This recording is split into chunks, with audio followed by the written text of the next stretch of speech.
온라인 예배를 지키는 성도들에게 주의 크신 은혜와 사랑이 충만하시기를 바랍니다.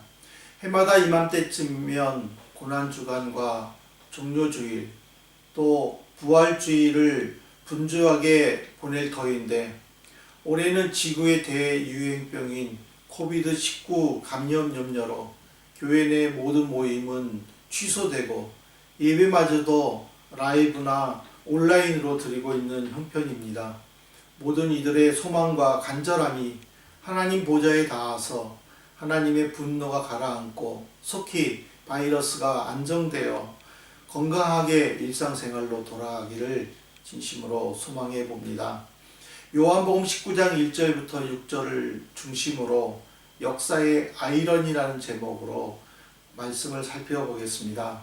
아이러니는 예상 밖의 결과가 빚은 모순이나 부조화를 말합니다. 예수님의 고난과 죽음을 바라볼 때 아이러니가 맞다는 생각이 듭니다. 빌라도는 로마 황제의 명령에 의해 이스라엘 총독으로 임명받고 황제를 대신해서 통치했습니다.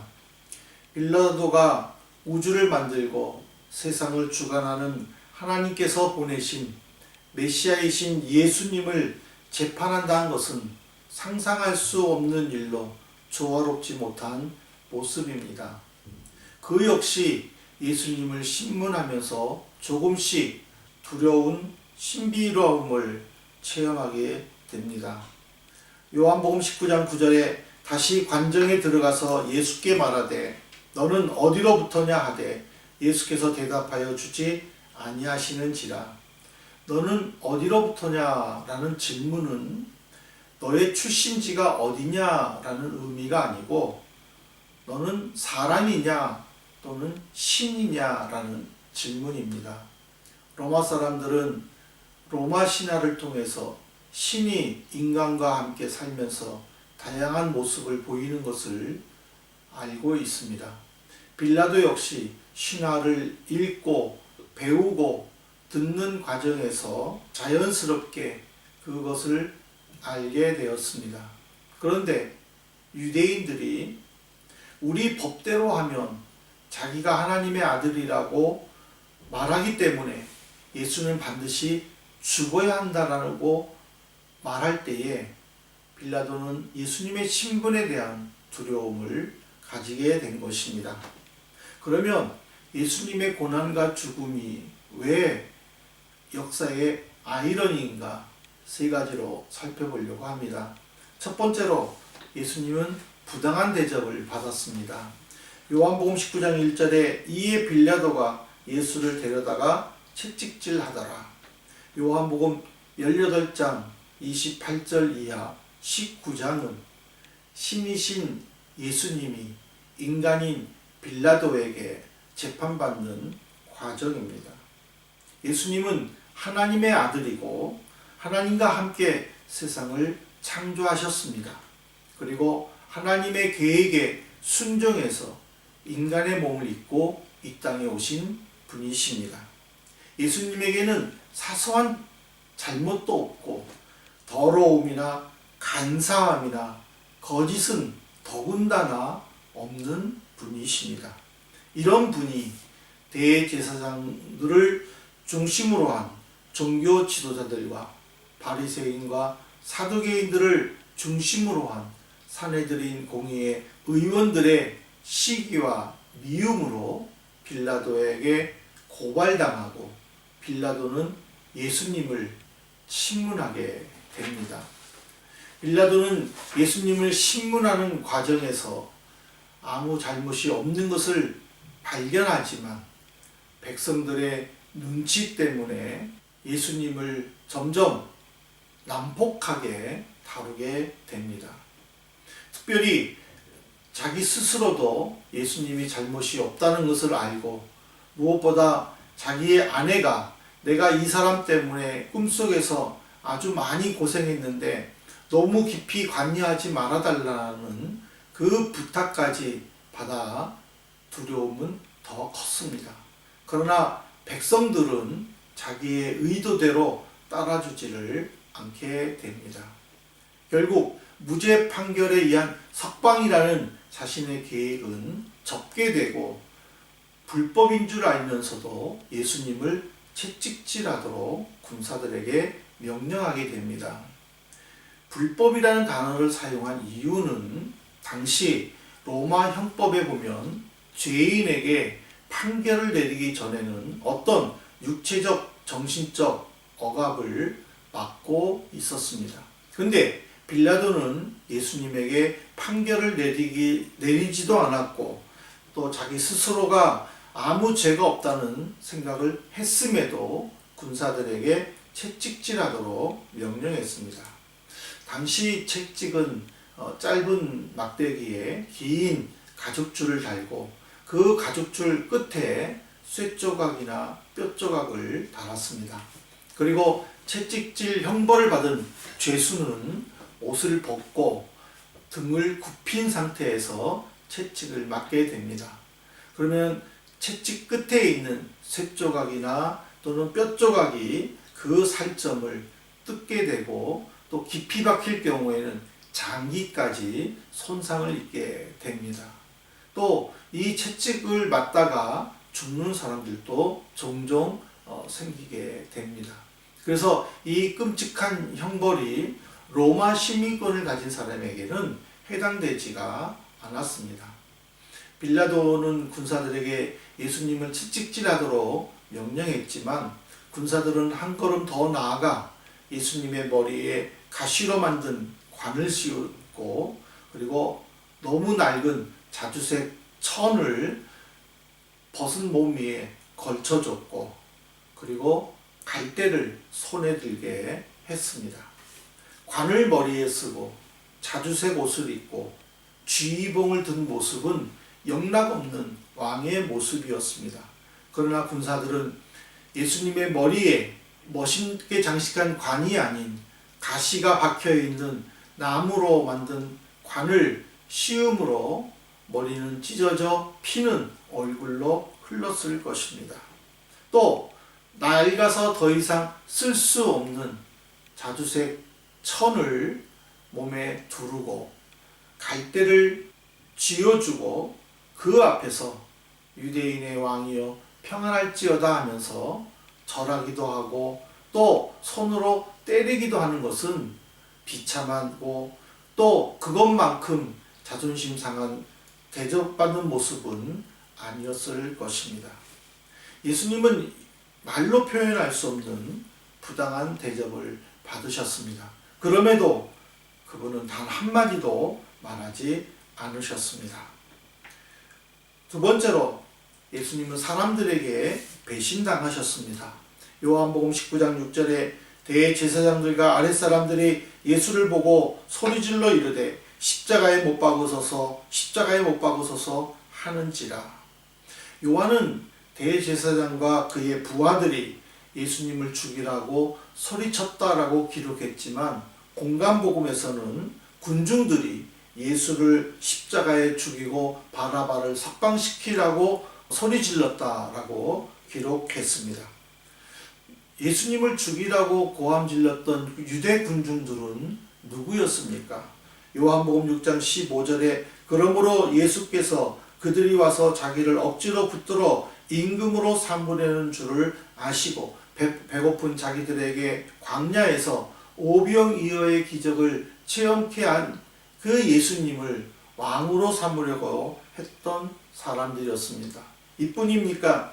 예수님께서 어린 나귀를 타고 예루살렘 성으로 들어가실 때에는 손에는 종려나무 가지를 비롯해 잎사귀들을 들고 자기들의 겉옷을 벗어 예수님이 지나가는 길에 깔고 호산나 하면서 찬송 부르던 사람들이었습니다. 빌라도 앞에서는 예수님을 십자가에 못 박아야 한다고 아우성 쳤습니다. 이들이 예수님을 죽이는데 얼마나 집착했으면 두 번이나 십자가에 못 박으라고 아우성 쳤겠습니까? 예수님께서 베풀어 주신 일들을 금방 잊어버리고 예수님을 죽이는데 힘썼다는 것은 인간들의 생각 자체가 얼마나 독한가를 잘 보여주고 있습니다. 그러나 예수님은 십자가에 달려 죽어가는 중에도 군중들을 원망하지 않으셨습니다. 오히려 저들의 죄를 용서해 달라고 하나님께 기도하실 정도로 끝까지 사랑하셨습니다. 마지막으로 예수님은 왜 이런 대접을 받으셔야만 했을까? 예수님은 하나님의 아들이셨고 하나님과 함께 세상을 창조하셨습니다. 그는 전지전능하시고 어디에나 계시고 모든 것을 알고 계시며 무엇이든 다 할 수 있는 분이십니다. 어느 누가 자기 몸을 던져 인류를 구원할 수 있겠습니까? 굳이 이렇게까지 하셔야 했을까 하는 의문이 들기도 합니다. 설령 다른 방법으로 구원해 줄 수 있지 않을까 생각도 들기도 합니다. 요한일서 3장 1절에 보면 보라 아버지께서 어떠한 사랑을 우리에게 베푸사 하나님의 자녀라 일컬음을 받게 하셨는가 우리가 그러하도다. 요한복음 기록한 요한이 요한 1서를 기록했는데 그 역시 하나님의 사랑을 묵상해 보다가 도저히 인간으로는 그 사랑의 깊이와 무게를 깨닫지 못해서 어떤 사랑으로 우리를 사랑하셨는지라는 말로 하나님만 알 수 있는 그 사랑을 표현했습니다. 이 말은 우리 인간으로는 도저히 상상할 수 없는 어떤 글로 표현할 수 없는 하나님의 깊이와 하나님의 사랑이 있음을 그래서 예수 그리스도를 포기하셨음을 우리에게 말해주는 것입니다. 예수님께서 자신의 몸을 죽음에 내주신 것은 죄 많은 사람들을 용서해 주기 위함입니다. 예수님의 희생으로 많은 사람들이 하나님으로부터 죄의 용서를 받았고 하나님의 자녀가 되었습니다. 죄의 용서함을 받은 사람들은 지금도 하나님의 자녀로서 기쁜 삶을 살고 있습니다. 사랑하는 성도 여러분, 이제 말씀을 마치겠습니다. 예수님의 고난에 맞물려 생각해 보고 싶은 내용이 있습니다. 빌딩은 자꾸만 높아가는데 사람들의 생각은 점점 낮아만 집니다. 길은 탄탄대로며 어디나 아스팔트로 잘 정비되어 자동차가 다닐 수 있고 사람이 걸어 다니는데 아무 불편함이 없는데 사람들의 마음은 점점 거칠어져 이기주의가 사회에 만연하고 있습니다. 예수님을 믿는 사람들은 점점 많아지는데 십자가 정신은 희미해지고 희생하려는 마음은 점점 사라지고 있습니다. 여기저기 십자가는 많이 서가고 사람들의 최고 사랑하는 액세서리 중 하나가 십자가로 손꼽히지만 그 십자가의 기품은 점점 사라지고 있습니다. 교회에는 사람들이 많아지지만 사회는 여전히 불법이 성행하고 죄는 더 난폭해지고 있습니다. 무엇이 문제입니까? 사회는 점점 교회에 대한 불편한 시선을 가지고 있고 성도들을 바라보는 눈은 비웃음만 가득합니다. 예수님께서 우리를 대신해서 죄인 취급받고 십자가에 못 박혀 죽으셨지만 예수님의 희생은 뒷전이고 예수님을 이용한 부와 명예, 소원 성취에만 급급하는 것이 현실입니다. 또 독일 루터교회 목사요 반나치 운동에 앞장섰던 보네퍼 목사는 독일 교회가 연약해진 원인은 너무나도 값싼 은혜에 집착해 왔기 때문이다. 많은 성도가 교회에 다닌다고 하지만 십자가를 지기 싫어하고 축복받기는 원하지만 희생은 거부하기 때문이다고 말했다고 합니다. 기독교가 어려운 시기에는 서로 뜨겁게 기도에 있었으며 더욱 단결했으며 순수했지만 평안하면 평안할수록 부패하고 서서히 타락해가기 시작했다는 뜻입니다. 멀리 다른 사람을 보지 말고 나를 한번 봅시다. 처음 교회에 출석했을 때, 처음 예수를 알았을 때, 처음 신앙다운 신앙생활을 했을 때 얼마나 열정적이었으며 봉사와 예배 생활과 말씀에 감격하면서 열심이었습니까? 말씀을 읽을 때 기뻤고 교회에서 기도 생활할 때 감사가 넘쳤고 예배당에 들어올 때마다 주님께서 내게만 말씀해 주실 것 같고 사랑해 주실 것 같은 그 두근거림이 지금 여전히 내 마음에 자리 잡고 있는지요? 주님의 고난 앞에서 더 이상 우리의 안전과 개인의 성공만 바라보지 마시기를 바랍니다. 멈출 줄 모르는 코로나 바이러스를 통해서 우리의 연약함, 살아있는 것 자체만으로도 생명의 경이로움을 느끼게 해주지 않습니까? 살아야 하고 싶은 것도 하고 이루고 싶은 것도 이루지 않겠습니까? 내 건강만 해결된다고 모든 것이 극복되는 것은 아닙니다. 하나님의 자비로우심이 이 땅에 나타나도록 서로를 위해서 기도해주고 격려해주면서 위기를 극복할 수 있도록 적극 동참해야 할 것입니다. 나만 살려고 애쓰는 것이 아니라 서로 살기 위해 더 필요한 사람에게 양보하면서 같이 가야 할 것입니다. 오늘은 종료주일이요. 이 한 주간은 고난주간인데 주님의 고난을 묵상하면서 거듭남의 기쁨을 다시 한번 깨달으시고 또 주님 앞으로 나가는 성도들이 되시기를 간절히 바랍니다. 함께 기도하겠습니다. 하나님 아버지, 종료주일과 고난주간을 맞이하여 주님께서 우리를 위해 희생하신 십자가의 사랑을 묵상해 봅니다. 이 힘들고 어려운 코로나 바이러스 속에서 이기주의가 만연하고 나만 살면 된다는 생각으로 점점 사람들의 마음이 피폐해가고 어려운 환경 가운데에 처하고 있습니다. 고난주간 한 주간 동안만이라도 나보다는 다른 사람들을 생각하게 해주시고 나만 위한 기도가 아니라 모두를 위한 기도, 서로가 서로를 격려할 수 있는 그런 마음과 삶으로 한 주간 보낼 수 있도록 도와주옵소서.